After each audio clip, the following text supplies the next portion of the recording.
Olá, que a paz do Senhor Jesus esteja sobre a sua vida, a sua casa, que a paz, a bênção de Deus repouse sobre a sua vida, repouse sobre a sua família e que você encontre aquilo e viva aquilo que Deus tem preparado para a sua vida. Estou aqui para trazer uma palavra de Deus, estou aqui para a entregar aquilo que Deus quer falar conosco neste momento. Você está assistindo essa pregação aqui não é à toa. Você não está assistindo essa pregação aqui porque você viu o título e se interessou. Talvez isso te chamou a atenção, mas é que você quer algo diferente na sua vida. Você quer mudança, você quer transformação e só a palavra de Deus transforma. Eu estou aqui como mensageiro, estou aqui como pregador, estou aqui como anunciador. Eu estou aqui para anunciar o Evangelho, eu carrego uma mensagem, eu tenho um propósito para cumprir nessa terra e estou usando os meios de comunicação para espalhar as boas novas.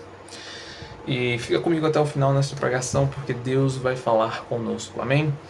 Bem, a palavra que eu quero pregar neste momento é em Lucas, capítulo 15, muito conhecido a passagem onde Jesus ali começa a falar em parábolas. E é a parábola muito conhecida, a parábola do filho pródigo, onde o filho sai de casa, se arrepende, volta e é restaurado. Mas tem uma visão que eu quero compartilhar com todos vocês neste vídeo que talvez você não tenha percebido e talvez você viveu esse momento, talvez você está vivendo ou já viveu. E talvez no futuro você poderia viver, mas eu quero adiantar para você não chegar a esse ponto. E o ponto que eu cheguei, e quando eu me deparei com essa parábola, era eu. E começa assim dizendo no capítulo 15 e no versículo, a partir do versículo 11. Se você estiver com a sua Bíblia, você pode acompanhar, senão basta continuar assistindo o vídeo, amém? Diz assim: Jesus continuou, um homem tinha 2 filhos. O mais novo disse a seu pai: Pai, quero a minha parte da herança. Assim, ele repartiu sua propriedade entre eles. Não muito tempo depois, o filho mais novo reuniu tudo o que tinha e foi para uma região distante, e lá desperdiçou os seus bens vivendo irresponsavelmente. Depois de ter gasto tudo, houve uma grande fome em toda aquela região e ele começou a passar necessidade. Vamos aos poucos meditar e ler o resto dos versículos e do capítulo que se encerra nesta parábola. O filho pródigo, a gente conhece muito bem a história do filho pródigo. Mas o ponto que eu quero centralizar é a atitude, a decisão que ele toma. O filho pródigo está na casa do pai. O filho pródigo está no lugar onde nós devemos estar, com Deus, com o Pai. O lugar onde nós devemos viver junto com o Pai. Mas certo dia o filho pródigo tomou uma decisão que mudou todo o seu destino, mudou toda a sua vida. E ele começou a viver uma vida e a ter problemas depois que ele não precisava. Quantas vezes na nossa vida a gente não precisa passar por certas situações, mas a gente passa por causa das nossas decisões? Porque a gente não avaliou, porque a gente não pensou direito, porque a gente não buscou conselho. A sabedoria está com aqueles que tomam conselho. A gente não foi prudente em imaginar no que poderia acontecer, nas consequências, em calcular o que poderia acontecer.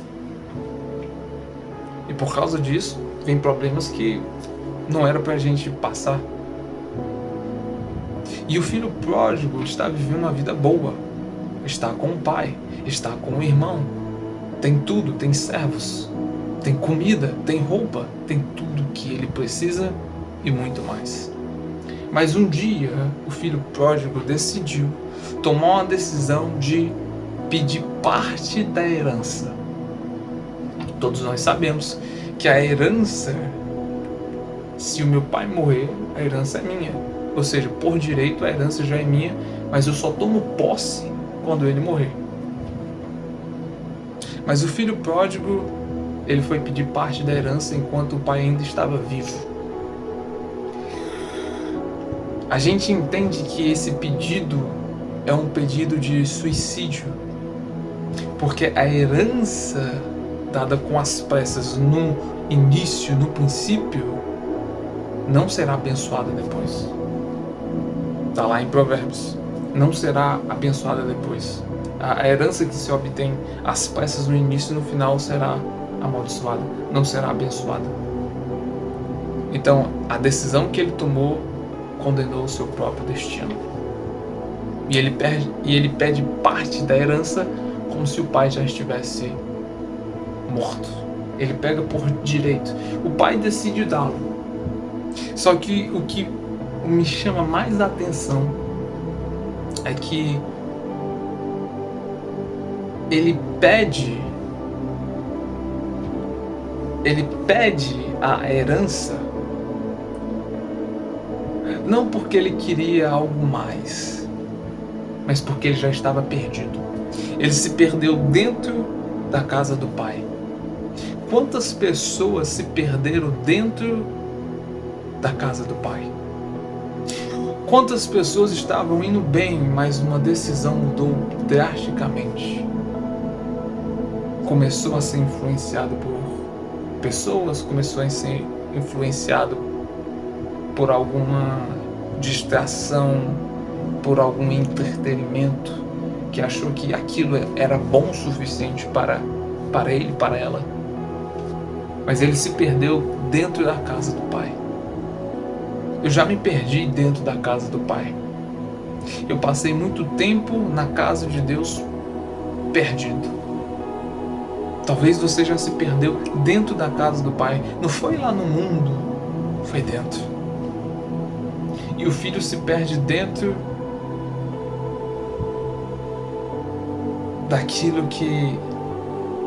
do lugar onde ele nunca devia ter saído.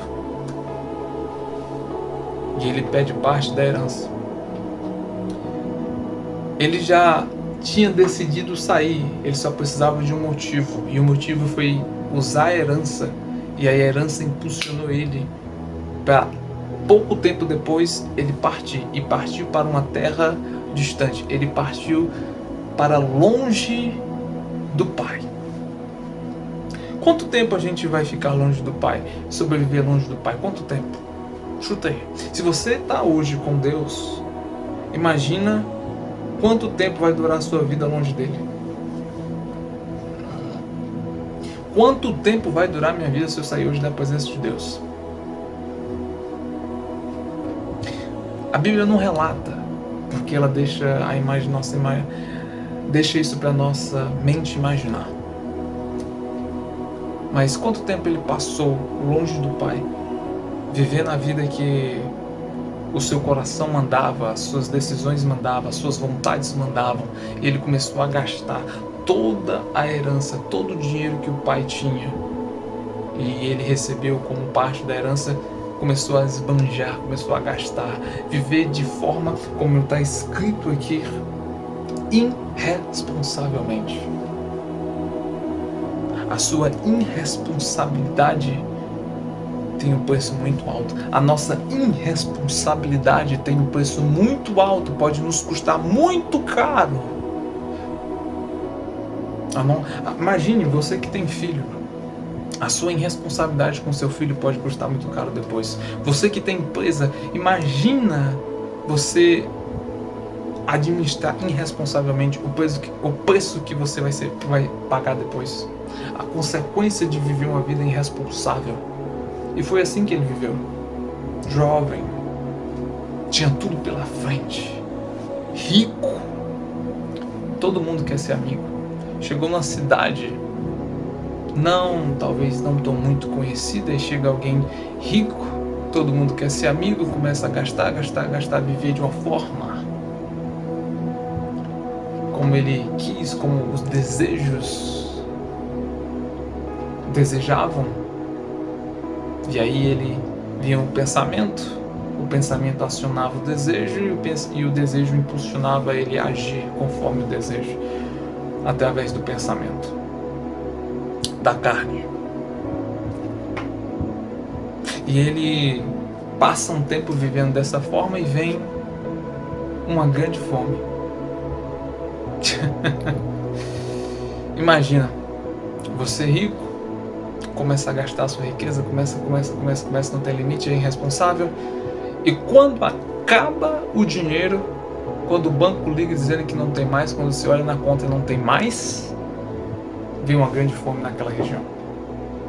Tem uma seca. A terra não começa mais a produzir, as coisas começam a andar mal, os negócios vão indo de mal a pior, e ele começa a trabalhar a serviço das pessoas em troca de sobrevivência. Não é nem mais por lucro, por dinheiro, é por sobrevivência. Ele chega a tal ponto, que nós vamos ler no texto, que ele começa a desejar aquilo que davam-se aos porcos. Ele começa a desejar a comida dos porcos. Mas nem isso davam para ele. Vamos continuar no texto. Por isso foi empregar-se com um dos cidadãos daquela região, que mandou para o seu campo a fim de cuidar de porcos. Ele desejava encher o estômago com as vagens de alfarrobeira que os porcos comiam, mas ninguém lhe dava nada. Ninguém ajudava. Ninguém se importava, ninguém se colocava no lugar dele, ninguém tinha compaixão, ninguém tinha piedade. Ele queria sobreviver e estava na miséria. Olha a situação. Olha a vergonha. Olha a distância que ele está do Pai. E enquanto ele estava vivendo a sua vida, gastando, enquanto tinha riqueza para gastar, para esbanjar, para mostrar, para dizer que tem, para dizer que pode, ele não se lembra de Deus. Ele não se lembra que tem Pai. Ele não se lembra que na casa do Pai dele tem ainda tudo. E parte do tudo ele está gastando. E depois de ter gastado tudo, ele vai para a miséria. A gente acha que com tudo que a gente pode ter, a gente vai estar bem sem Deus. Que ilusão. Que ilusão achar que se eu tiver o carro dos meus sonhos, se eu fazer a viagem, se a minha empresa prosperar, se eu ganhasse na Mega Sena, se eu tiver muito rico, eu vou estar bem. E vai estar mesmo. Mas não vai estar completo. Porque só o que completa o homem é Deus, é Jesus. É o Evangelho, é o reino de Deus. O que completa você não é o dinheiro que vem na conta. Isso aí é para facilitar muito a sua vida, é para você desfrutar muita coisa boa, ajudar muita gente, é para ajudar a impulsionar o seu propósito aqui na Terra, mas não completa o ser humano. Só quem completa é Deus. Nós temos um vazio do tamanho de Deus, que só Deus, ou seja, só Deus pode completar, só Deus pode nos encher. Nele está a verdadeira felicidade da vida. As coisas boas, as alegrias que a gente vai ter durante a nossa jornada, a nossa peregrinação aqui na Terra, vai nos ajudar muito. Mas nunca vai nos tornar alguém felizes de verdade sem Deus, sem Jesus. E aqui vem a parte que eu quero frisar e meditar mais um pouco. No versículo 17, caindo em si. Quanto tempo ele viveu na forma que viveu depois de ter saído da casa do pai, usado a herança, gastado a herança para cair em si? Ele não caiu em si enquanto tinha dinheiro. O que eu estou fazendo da minha vida? Será que eu estou fazendo a coisa certa? Ele não fez uma autoavaliação, ele não teve uma reflexão, não teve aquela sacudida que a gente precisa ter do cônjuge, do amigo, do verdadeiro amigo, do líder, de alguém. Ele não teve. Ele caiu em si na pior situação. Lembrando que Jesus está falando isso numa época e para um judeu. E Jesus coloca ele na pior situação, a história coloca ele na pior situação que pode se encontrar um judeu, vivendo com os porcos. É o que o judeu mais abominava, mais detestava, ou seja, ele estava no limite, no máximo da miséria. O que eu aprendo e o que revela essa passagem é: não importa a sua situação, ainda tem jeito. Não importa se você passou tempo demais longe de Deus e agora resolveu voltar, ainda tem jeito. Não importa a situação, é só você cair em si, se arrepender e voltar para Deus. Tem jeito sim. Não acabou, não é o teu fim. O lugar que você está, sua situação não é o seu fim. E ele cai em si. Quanto tempo a gente pode ficar vivendo uma vida vazia até cair em si? Até quando a gente vai ser humilhado pelo diabo? Até quando a gente vai ser humilhado pelas coisas? Até quando a gente vai ficar aguentando viver o mesmo do mesmo, sem nada, sem vida, sem sonhos, sem projetos, sem cumprir o propósito de Deus, sem saber o que a gente está fazendo aqui nessa terra?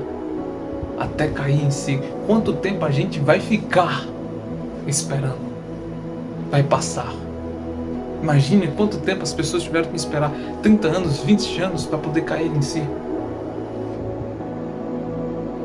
Imagine eu, se eu tivesse 5 anos atrás, 10 anos atrás, onde eu poderia estar, onde você poderia estar agora. Agora que você caiu em si. Agora que no mês passado, agora que no ano passado eu caí em si, o que é que eu posso fazer para que os meus próximos anos, para que daqui a 5 anos, para que daqui a 1 ano, minha vida esteja muito melhor? É entregar tudo a Deus. Confiar nele, o mais ele agirá, e fazer a sua parte. Mudar a sua mentalidade, mudar a sua mente, mudar seus pensamentos.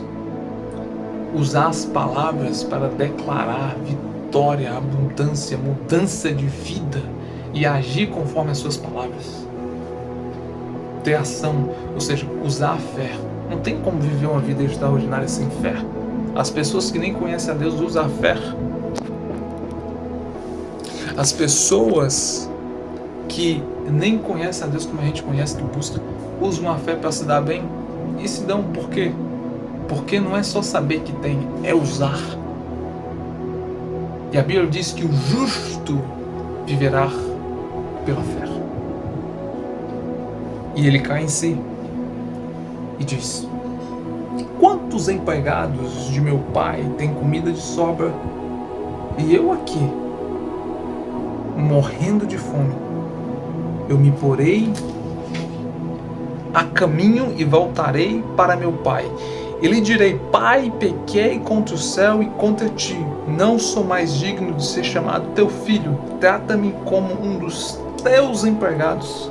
A seguir, levantou-se e foi para seu pai. Estando ainda longe, seu pai o viu e, cheio de compaixão, correu para seu filho e o abraçou e beijou. O filho lhe disse: Pai, pequei contra o céu e contra ti, não sou mais digno de ser chamado teu filho. Mas o pai disse aos seus servos: Depressa, tragam a melhor roupa e vistam nele, coloquem um anel em seu dedo e calçados em seus pés. Tragam um novilho gordo e matem-no.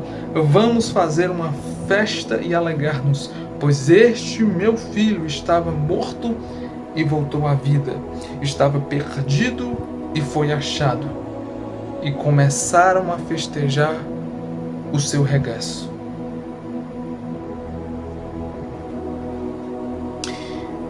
Encerrando já essa mensagem, encerrando essa pregação, ele ensaiou o que ele ia dizer quando ele caiu em si e viu, olhou para dentro de si a sua situação, caiu em si com tudo que ele tinha feito, com tudo que ele tinha nas mãos. Sabe aquela pessoa que tem tudo para dar certo, mas toma uma decisão errada? Sabe aquela pessoa que tem um futuro promissor, que você diz, meu Deus, vai ser alguém, e por causa de decisão, por causa de uma decisão, começa a trilhar um caminho que o destino é morte. Há caminhos que parecem bons ao homem, mas no final é morte. Esse filho pródigo, esse homem, esse jovem, cai em si, se arrepende, entende que na casa do pai dele tem tudo ainda. Ele entende que se ele voltar tem jeito. Ele entende que na casa do pai dele tem muitas moradas. Ele entende que na casa do pai dele ainda tem vida. Eu aqui estou desejando comer as comidas dos porcos e não tem. Os servos lá têm comida de sobra. Se os servos têm comida de sobra, imagine para quem é filho. Você acha que Deus, você é filho de Deus, você acha que Deus vai te abandonar? Você acha que Deus não está com você? A minha fé tem que estar firmada nele, não é nas coisas. As coisas é o meu trabalho. Ele abençoa meu trabalho e eu prospero. Eu dependo dele para prosperar. Eu dependo da bênção dele para prosperar. Mas é o meu trabalho. E Deus jamais irá me abandonar. E o filho pródigo entende que na casa do pai tem salvação. Ainda se nessa situação que eu estou, se eu voltar, tem jeito. Ele se pôs de pé e voltou pelo caminho. O caminho pelo qual ele jamais deveria seguir, que o levou para uma região distante do pai e que o fez viver uma vida de devassidão, de pecado, e que o levou àquela situação que ele se encontrou com os porcos. Mas ele se levanta, toma uma atitude e volta. Não precisou alguém ir lá nele, não precisou alguém. É necessário às vezes Deus usar pessoas. Deus pode enviar um anjo, Deus pode fazer do jeito que ele quiser. Mas não será mais rápido você cair em si? Não é menos tempo perdido do que esperar que um dia um auxílio vai vir? Um auxílio divino vai vir? Alguma coisa vai acontecer, vai conspirar para acontecer? Vai esperar esse tempo, vai esperar mais um ano, vai esperar 2 anos, vai esperar quanto tempo para cair em si? Se hoje você pode fazer isso. Ele volta. E aqui vem uma das partes mais lindas dessa restauração. É que, estando ainda longe, o pai o avistou. Tudo que Deus quer conosco, tudo que Deus mais deseja ter é relacionamento. Deus não aceita perder um relacionamento com você. O problema é que a gente deixa de ter esse relacionamento com Deus para se relacionar com coisas, com pessoas, com o celular. Deixa de se relacionar com Deus e perde a comunhão que nós jamais deveríamos perder essa comunhão com Deus. Jamais. E Deus está de longe. O Pai está de longe olhando para o Filho. Eu carrego uma mensagem para entregar para essa geração de voltar a sonhar. De fazer com que as pessoas caiam em si. Porque eu não quero que as pessoas percam tempo como eu perdi e caiam em si antes de passar muito tempo perdidas, sem um norte, sem uma direção. É muito ruim. Eu passei por isso e eu não quero que você passe se você está nessa situação. Eu não quero jamais. Eu quero que você olhe, caia em si e volte a sonhar e volte para os caminhos do Pai, volte para os caminhos do Senhor. E se você já está, que você continue e não desista, porque Deus tem grandes coisas, Ele quer te usar e através de você fazer realizar grandes coisas aqui nessa terra. Você tem algo tão grande dentro de você. E só quem conhece é Deus, e só quem vai tirar, extrair de dentro de você é Deus. Só que você precisa tomar decisões todos os dias de manter nesse caminho. O Pai está avistando o Filho. O Pai vê de longe. O Filho voltando. O Pai vê de longe. O Pai está esperando. Na casa do Pai tem fartura. Na casa do Pai tem alimento. Na casa do Pai tem prosperidade. Na casa do Pai tem tudo o que você precisa. Na casa do Pai tem paz. A gente sabe que depois, continuando a história, o filho fica com inveja, porque sabendo que o filho fez, pediu toda a herança e foi-se embora. Gastou tudo que o pai tinha. E o filho mais velho tinha tudo lá e nunca soube aproveitar. Aproveite. Deus não tem filhos prediletos, pessoas selecionadas para amar e gostar mais. Deus tem pessoas que buscam mais, que se entregam mais. É um relacionamento. Eu abro meu coração para Deus. Eu falo de coisas que eu não falo para ninguém, mas só falo com Deus. Porque eu mantenho um relacionamento com Ele. Eu estou sentindo isso, eu falei isso, e eu mantenho um relacionamento com Deus. Eu preciso manter um relacionamento com Deus. Eu preciso manter a comunhão com o Pai. Jesus não pagou o preço dele à toa. Jesus não morreu naquela cruz no meu lugar à toa. E eu não vou desperdiçar a oportunidade. Eu já perdi muito tempo, não vou mais perder mais tempo. Eu não tenho mais tempo e você também não tem mais tempo de perder tempo. Pare de usar tempo para perder tempo.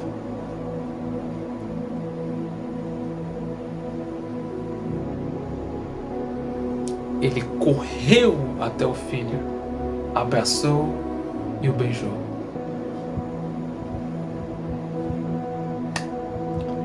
É isso que Deus espera. Nas minhas orações eu pedi a Deus, Deus, se eu sair do teu caminho, se eu estiver indo para uma outra direção, me redireciona. E Deus me redirecionou, sabendo onde tocar, sabendo o que fazer para eu poder cair em si. Cheguei numa situação que não era para eu ter caído em si dessa forma, porque se eu tivesse permanecido, não teria, isso não teria acontecido comigo. Ainda bem que não foi algo tão grave, mas foi um alerta para eu fazer essa autoanálise. A casa do Pai é melhor. Deus me ama. Deus me quer, Deus tem um propósito, Deus tem uns planos, Deus tem uns caminhos, Deus tem os seus pensamentos, seus sonhos, e ainda estão de pé. Ainda estão de pé na sua vida, ainda está de pé no seu casamento, no seu ministério, ainda está de pé.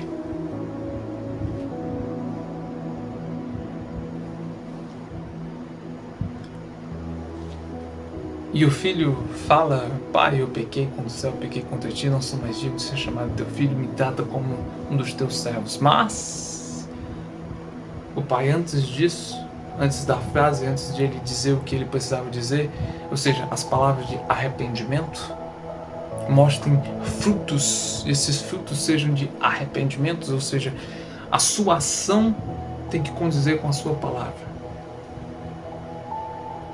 O pai o abraça, ele se expressa, o pai aceita, perdoa e manda os servos pegar a melhor roupa. Imagina o filho dentro de um chiqueiro sujo, o pai o abraça, o beija. Sempre te amei e estive esperando esse tempo todo para o seu retorno. E você que estava morto voltou à vida, estava perdido e foi achado. A alegria do pai em saber que o filho voltou à vida, que o filho caiu em si, que o filho se achou. Viu? Esta é a prova que Deus sempre perdoa os nossos pecados, Deus sempre apaga as nossas transgressões, que Deus nos purifica, que Deus nos renova. A gente só não precisa perder mais tempo. Essa palavra, eu espero que essa palavra tenha tocado no seu coração, que de alguma forma o Espírito Santo tenha tocado em você. E se você não é crente, ou se você precisa se reconciliar com Deus, comenta aqui nos comentários dizendo: Senhor, perdoa os meus pecados, eu te aceito como Senhor e Salvador da minha vida. Senhor, eu te quero.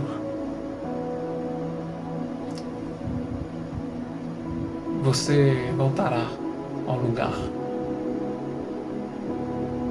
e o seu nome será escrito no livro da vida. E para sempre, quando um dia que você morrer, você vai estar com Ele.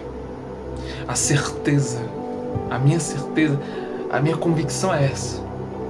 É que um dia que eu partir, ou se Ele vier, eu vou estar com Ele. De duas, uma. Ou eu morro, vou estar com Ele, ou quando Ele vier, eu vou estar com Ele. Eu estou ganhando do mesmo jeito. Então hoje é a decisão que você precisa mudar para você mudar toda a sua vida, mudar toda a sua história, mudar seu destino. Volte a sonhar, volte para a casa do Pai. Que Deus te abençoe e que você possa compartilhar, enviar essa mensagem, essa pregação para pessoas que precisam ouvir a mensagem de Deus, a voz de Deus. Eu sou um homem simples, mas que Deus usa para abençoar vidas. Eu estou aqui nada mais para cumprir um propósito. Homem como qualquer outro homem, mas um homem de Deus. Que Deus abençoe a sua vida, a sua casa. Que Deus prospere tudo na sua vida. Fica com Deus. Que a paz dele repouse sobre a tua casa. Em nome de Jesus. Amém.